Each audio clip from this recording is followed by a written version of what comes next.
राधे राधे, जय गुरुदेव। दोस्तों, आप सबका बहुत बहुत स्वागत है इस भगवद गीता के नए सेशन में। जीवन जो है बहुत ही मिस्टीरियस है, बहुत ही महत्वपूर्ण है। और आप सब जानते हैं कि जीवन सिर्फ रोटी कपड़ा मकान इतने तक ही सीमित नहीं है। जीवन का जो रहस्य है, इसका उद्घाटन जो है भगवान श्री कृष्ण भगवद गीता में करते हैं। अर्जुन को माध्यम बनाकर भगवद गीता जो है 5000 साल पहले उपयोगी थी, ऐसा नहीं है। भगवद गीता जो है आज के अभी के हम सब के लिए बहुत उपयोगी है और इसका अध्ययन करना हम सबके लिए बहुत ज़रूरी है। तो दोस्तों, आज हम लोग भगवद गीता के सांख्य योग का 21वां श्लोक सीखने वाले हैं। Today we are going to learn 21st shloka of Sankhya yoga in which second chapter of Bhagavad Gita. तो चलिए शुरू करते हैं। सबसे पहले पहली लाइन के शब्दों का परिचय, फिर उच्चारण, उसी तरह दूसरी लाइन के शब्दों का परिचय, फिर उच्चारण। वेदा विनाशिनम नित्यम, वेदा विनाशिनम नित्यम, या एनम मज मव्ययम, या एनम अजम अव्ययम। इसको मिला के बन गया है या एना मज मव्ययम।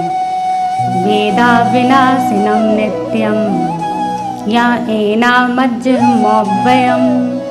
वेदा विनाशिनम नित्यम, या एना मज मव्ययम। वेद का अर्थ होता है जानना, अविनाशिनम। इस आत्मा को जो इस तरह से जानता है, किस तरह से? अविनाशी, नित्य, यह एनम अजम, जो जन्म से परे हैं। अजम अव्ययम, जिसका व्यय नहीं हो सकता, बढ़ना घटना, कम ज़्यादा, क्षय नहीं हो सकता, जिसके अंदर अक्षय अव्यय।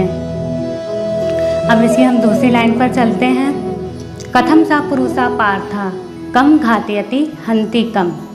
कथम सा पुरुषा पार्था कम घातयति हन्ति कम। कथम सा पुरुषा पार्था कम घातयति हन्ति कम। कथम सा पुरुषा पार्था, मतलब जो इस आत्मा को इस तरह से अजम अव्ययम शाश्वत नित्य इस तरह से जानता है, वो पुरुष जो है। कथम सा पुरुषा पार्था कम घातयति हन्ति कम, मतलब वो कैसे मार सकता है या वो कैसे किसी से मरेगा।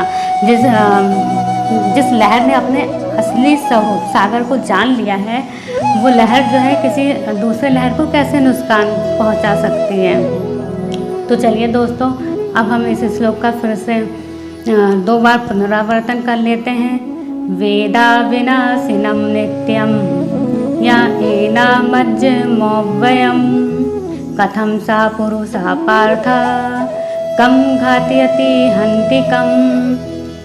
वेदा विनाशिनम नित्यम, या एनामज्ज मव्ययम। कथम सा पुरुषा पार्थ कम घातयति हन्ति कम।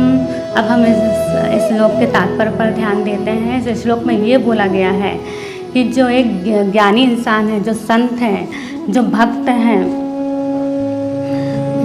वो अपने कर्म के लिए, अपने अच्छे कर्म के लिए कभी अहंकार नहीं करता, क्योंकि उसको पता है कि जो ड्यूअर है, जो कर्म का जो करता है, जो कर्मों का जो रिजल्ट है, वो सब भगवान का है। और मनुष्य संहिता में हमारा जो लॉ बुक है, उसमें बोला गया है कि जो एक राजा है, अगर वो किसी को मृत्यु दंड देता है, अगर किसी का हत्या किया है और उसको मृत्यु दंड मिलता है, तो वो एकदम परफेक्ट है, यथावत है, जस्टिफिएबल है। क्योंकि अगर उसको मृत्यु दंड मिलता है तो उसको इस जन्म में सज़ा मिलता है, तो अगले जन्म में उसको सफ़र नहीं करना पड़ता। जैसे कि कोई सर्जिकल ऑपरेशन है, पेशेंट को ठीक करने के लिए है, उसे क्योर करने के लिए है, उसे मारने के लिए नहीं है। तो इसी प्रकार से अर्जुन ने युद्ध में भाग लेने के लिए भगवान श्री कृष्ण के इंस्ट्रक्शन से जो गाइडेंस दिया है, और भगवान श्री कृष्ण का जो ज्ञान है वो बहुत ही फुल ऑफ नॉलेज है, और उनसे बड़ा कोई ज्ञानी नहीं है इस संसार में। ज्ञान के साथ, जस्टिफिकेशन के साथ भगवान श्री कृष्ण जो भी गाइड करते हैं, वो सबकी भलाई के लिए करते हैं, सबकी अच्छाई के लिए करते हैं।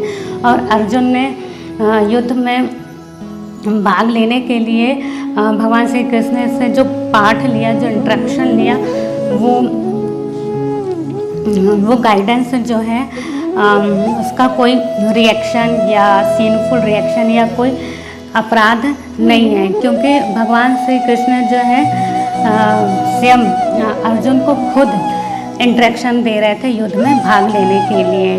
तो यही बोला गया है चैप्टर नंबर 2 के 21 श्लोक में। तो दोस्तों हमारे सेशन में आज के सेशन में ये श्लोक कंप्लीट हुआ और अगले सेशन में हम 22 श्लोक सीखेंगे। तब तक के लिए धन्यवाद। जय गुरुदेव।